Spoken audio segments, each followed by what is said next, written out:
Halo Sobat THT dimanapun kalian berada, di sini saya akan menjelaskan terkait dengan karsinoma nasofaring. Kanker nasofaring atau KNF adalah keganasan yang berasal dari epitel mukosa nasofaring, yaitu bagian atas tenggorok yang terletak di belakang hidung dan di belakang langit-langit mulut. Secara epidemiologi, lebih dari 120.000 orang di dunia ini terkena kanker nasofaring, di mana kanker ini itu menduduki peringkat 23 dengan insidensi kanker terbanyak di seluruh dunia.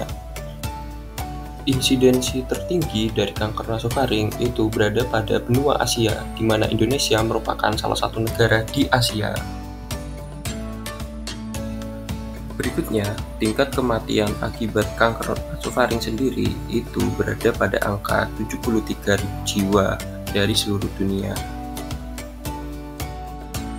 Lalu apa aja sih gejalanya? Yang pertama adalah mimisan berulang atau pilek campur darah. Jadi nasofaring itu punya banyak pembuluh darah kecil yang berasal dari arteri karotis eksterna, seperti contohnya arteri pharyngealis ascendens dan lain sebagainya. Nah, keganasan yang tumbuh di nasofaring itu bisa merusak atau menekan pembuluh darah ini, jadi muncullah mimisan dan terkadang juga bercampur dengan lendir hidung.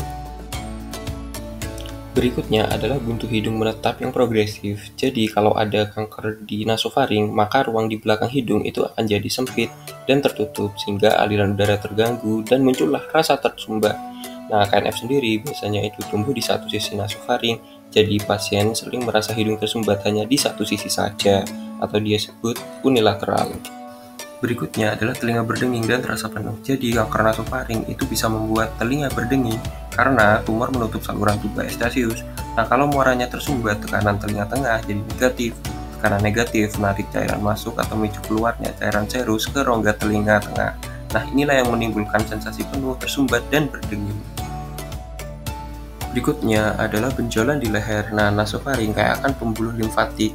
Jadi sel kanker dari nasofaring itu mudah masuk dan menyebar ke saluran limfe sehingga akan bermanifestasi benjolan pada leher. Berikutnya, saraf ini bisa menginfiltrasi saraf cranialis.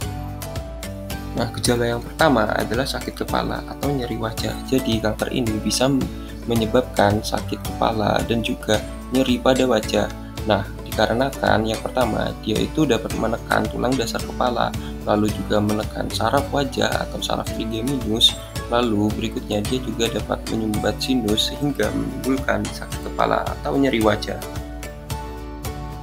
Berikutnya adalah gangguan penglihatan dan mata menonjol. Jadi nasofaring itu dia berdekatan dengan nervus opticus. Jadi kalau misalkan ada benjolan yang semakin besar, dia akan menyebabkan penekanan pada bola mata, otot mata, dan juga nervus opticus itu sendiri. Nah, hal ini itu menyebabkan pandangan kabur, lalu penglihatan ganda, dan juga disertai dengan proptosis. Berikutnya adalah hilangnya refleks muntah dan lidah miring ke satu sisi. Jadi infiltrasi pada nervus 9 dan 10 itu menyebabkan refleks muntah menurun ataupun bahkan akan menghilang. Nah, selain itu, keluhan nyeri telan juga akan dirasakan oleh pasien. Selain itu, infiltrasi pada nervus 12 akan menimbulkan gejala lidah akan miring ke salah satu sisi.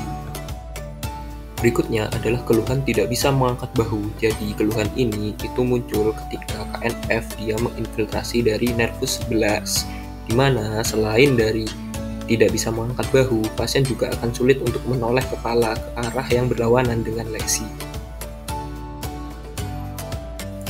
Lalu berikutnya, ini adalah tabel untuk membedakan dari early onset dan late onset dari kanker nasofaring. Jadi KNF itu disebabkan oleh infeksi Epstein-Barr virus atau EBV.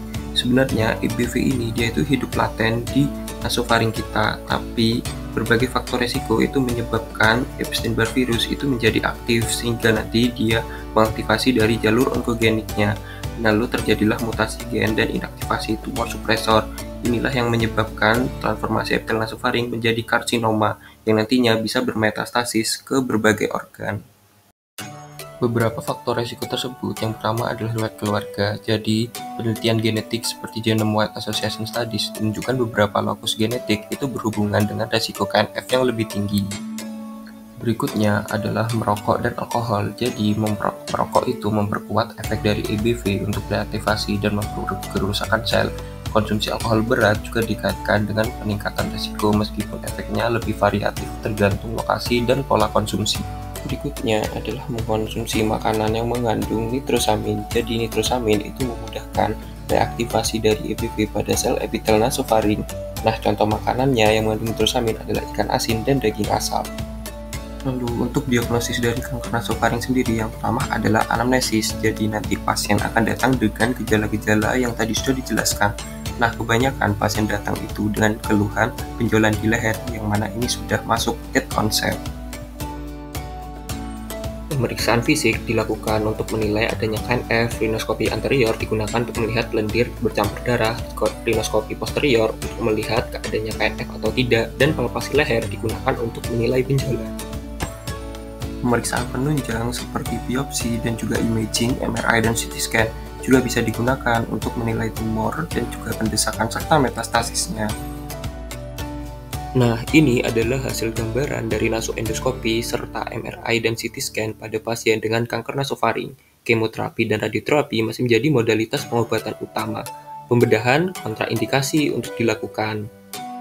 Untuk pencegahannya sendiri adalah menjauhi faktor resiko dari aktivasi EBV seperti stop merokok dan alkohol, lalu jauhi makanan yang mengandung nitrosamin, dan juga yang paling penting screening ke dokter THT apabila ada keluhan seperti yang tadi dijelaskan. Terima kasih.